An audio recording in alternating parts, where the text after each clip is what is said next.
If you have issues, you better go see a doctor because these haters are going to hell and back to play a game of death. My name is Paige, and welcome to the Mezco Weekly, episode 12. What a week, what a week. I can honestly say that this was a great week all around for Mezco, for collectors, but every journey has a beginning, so let's start ours on November 12th. So people started receiving the Nocturnal Phantom pack in hand this week. And once I actually got a chance to put my hands on it, I started to realize Mezco seems to be crafting a very well thought out side of their store. So the concept seems to be that they're trying to expand the brand by dipping into these merch-based offerings. And it's, like I said, it's a pretty good idea.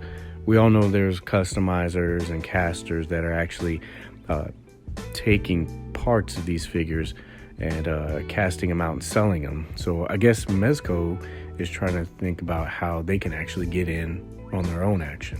Now, for me personally, I really like this idea of add-ons and accessory kits, and I can see them really growing this part of their brand out. It's also nice because it's kind of a compromise for what collectors we're starting to feel like we're mandatory add-ons to a product. So you start off gradually scaling it back, reducing the amount of bundle and swag prices that there are, offer it separately in reduced numbers, let it kind of gain some traction, and then watch it take off. Because as we all know and have seen, people will say that they don't like something, but a couple of days later, yeah, happens every time. November 13th, that's right, Friday the 13th, Mezco decided to celebrate this day by putting their Friday the 13th Jason Voorhees up for pre-order. Again. The funny thing is that this figure has already come out, but if you look closely, it says reissue. Now, of course, when you use this kind of phrasing, there's going to be a lot of speculation in the community. And initially, I thought it was just a couple of extra boxes they may have found in their warehouse. But that theory was kind of shot out the window with the official solicitation for this figure because they had a release date of May to July of 2021. I checked over the product images and description, and I really didn't see anything different. So this could lead to Mezco doing more figure reissues? I don't know. I guess time will tell. Moving on to November 15th, Mezco did a quick little tease for their Dr. Fate pre-order. It was set to go live on the 16th. They didn't give a price point, a time, or whether or not it was going to be a regular or an MDX exclusive. They did provide just a little bit of a teaser trailer for it. This was also on their Instagram and their website. I'll make sure that I put the video here. You're probably watching it as we speak. So flashing forward to November 16th at 10 a.m. in the morning, that is when the Dr. Fate pre-order went live.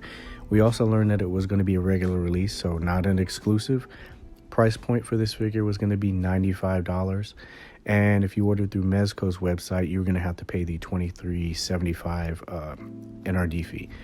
We also learned that this figure has an estimated release date of May 2021. So no deep dive on this one, just a couple of things that kind of stuck out to me as I was reading through the product description. It looks like he will be getting the wired cape, which is really cool. I like how they've implemented this and kind of carried it over for the last couple figures. He looks like he's a little light on the accessories, but I think it's because they actually put more money into things such as the wired cape, the light up eyes, and the magic projection effects. I think this is a great addition to the DC line, and I'm actually looking forward to them doing possibly a couple of more obscure characters. Also on the 16th, shipping notifications started going out for the standard version of Hellboy. Now, even though this is not the Hellbound character most people are waiting for, the initial pictures that I've seen presently popping up on the group look to be on par with what I saw at Toy Fair 2020. Now, if that's any indication, I can tell you the sculpt work that I saw on this figure, as well as the PX version, were really good. I think that the PX version is actually going to be the one that most people are going to kind of gravitate to. Again, This figure has started shipping, and by the time I'm recording this, again, most people will have it in their hand, and you'll probably see pictures popping up in the group and on Instagram. November 17th, just another ordinary day. I guess not, because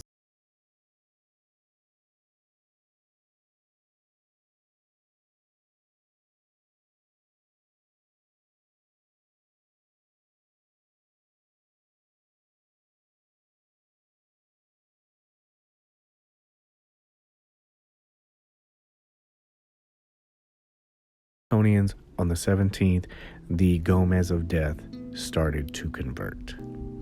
Yes. There was a lot of collectors that were very happy with this, and there were some that had ulterior motives that were less than pleased.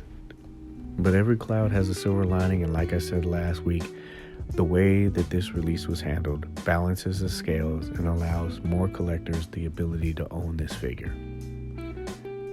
While we're on the subject, I do need to make a slight correction to the previous week's video. In that video, I gave you guys an estimated production number, which was loosely based off of the previous versions of Mez that we got. I was told through a very reliable source that the number that I gave you guys was lower than the actual number that was produced. Most of the people that got their second day confirmation that their waitlist had converted actually got put into the March-May 2021 release date. So those guys will get the figure. They'll be just getting it at a later date. Now, the first wave of shipments actually went out on Tuesday, and those are estimated to arrive at the end of the week, with the exception of you guys that live in New York and are practically a block down from the warehouse, you lucky bastards. For the common folk like myself, we'll be getting ours on Friday. I think my Canadian co-host is also getting his on Friday as well. And that's going to be on my Instagram Live. It's going to be at the Toy Paige. It's a little show we call it Hangout. It's just where Jason and I talk about things that are happening in the community, companies, pretty much Mezco. But if you want, you can join us on Friday, probably about 7 p.m. I'll make sure that I put a little story up or a post about it. And you can hang out with us and sip on the tea. Which brings us to the 18th and the Rumble Society Haters commercial. Yeah. This video seemed to be a culmination of the constant barrage of complaints that Mezco seems to receive for any time they take 2 steps forward or 2 steps back. I watched this probably about 67 times, and it keeps getting funnier every single time I see it. This is something that you really don't see a lot of companies doing for obvious reasons. But come to think of it, I really don't think that I've seen any other toy company do this. So in this quick video, the Skulls took a few well-justified shots back at some of the collectors and complainers by addressing some of the terms that are thrown around on social media. Again, this is something that you don't see from a lot of toy companies really at all. But what I think that really iced this was that one quick line that one of the Skulls had, in which he said, "Oh, we should make this, not that." We the future, teacher preacher. Now, what I took from this is them saying that they are going to sell whatever products they want to sell. Their offerings are obviously marketed to their loyal and hardcore base, but for the quote-unquote internet thugs and trolls, this seemed to be that proverbial middle finger that Mez and the Pink Skulls are known for. And the underlining message about this video is pretty clear as well. I think as a company, they've just come to realize that they can have input about a figure such as Mez and say that it's oversaturating the market. So they'll pull that off and they'll start giving complimentary characters such as the Rumble Society or Silent Screamers. And then people will say, well, we'd love to have these ninjas, but it was Mez. So they'll offer the ninjas and then they'll say that it's oversaturated again. They'll implement light up features in some of the figures. And then people will say, you know what? I don't want a light up feature because it jacks up the price. So they'll take it out. And then there's the swag bundles. People will say that that raises the price, and then they'll take that out and they'll put it in a specialized store. They'll reduce the price after I said like they've raised it, but they'll cut back on the accessories. They'll announce a drop. They won't announce a drop. Sometimes they'll keep figures limited, and then we seen what happened with the Mez of Death. They decided, hey, there's a demand for this. Let's offer more units, and we'll have to push back the release date. And there's backblow about that. I think when you say this stuff out loud and you hear it, it's very confusing for a company to have some kind of direction. So now they've just taken the stance of saying, you know what? We have a successful business model. People like our products. And for the people that don't, there's nothing we can do about it. And they shouldn't have to do anything about it, because those individuals that aren't satisfied with their product and offerings aren't the target audience. So I think this is a very clever, bold, and well-justified move. It was actually very well thought out, and I personally hope that Mezco continues to utilize the pink skulls as their inner voice, so to say. Companies have mission statements that define their purpose and their mission to their customers. It's not a bulletproof vest for consumers. So there has to be a mutual respect between both sides. But in the end, I say broad fucking vote, man. Tip of the cap to you guys for saying something that some collectors in this line really need to hear. There's a group of collectors that haven't accepted the concept that these are collectibles and they're not necessities. And that's it. So I hope you guys enjoyed this episode of the Weekly. We went over quite a few things. It got a little heavy at the end, but I tell you what, this again was a very good week for collectors. I do have to say before I go, I apologize for spamming your account. That contest was just too much fun. I don't know if you guys saw it, but there was a emoji contest where you described your superhero, and I think I got a little too carried away. But anyway.